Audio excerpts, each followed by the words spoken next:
唉，適逢國慶，加埋呢個中秋節，又係時候教返隻終極萬年曆。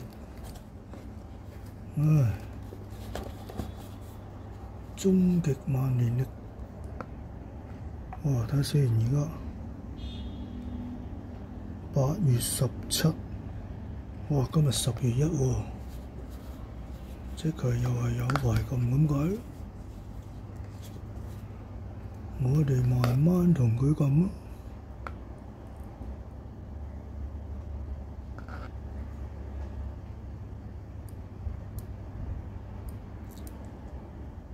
呢隻錶咧，篤一下咧，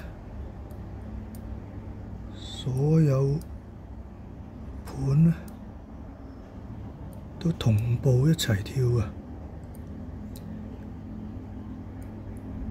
呢嗱左邊嗰個星期盤啦，你又見到而家 Friday、Saturday、Sunday 咁跳啦。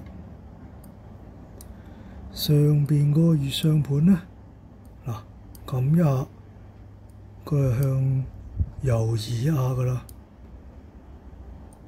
，very simple 嘅啫。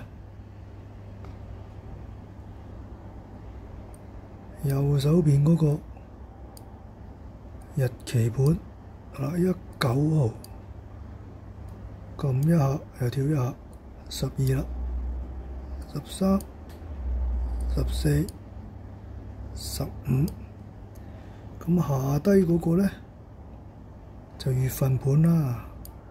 你而家見到佢指住一點，即係 August 同 October 之間嗰一點，咁即係9月咯。跟住左下角嗰度你就見到2025年咯。哦，就嚟咁到10月1噶咯喎，我哋放大嚟 finish 佢咯，好嘛？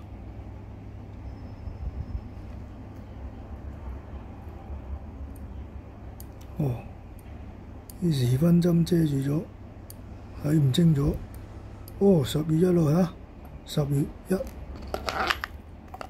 1，good 啦。我哋順便教埋個時間啦，今日中秋佳節，唔係應該今日國慶，但係適逢呢個咩國慶加長假期啊嘛。哇！但係呢個係咪上晝係咯？上晝，咁而家係12.7，唔係喎，呢個晏晝2點嚟嘅喎。哦，咁冇計啦。我哋唯有等啲時間過啦。Good。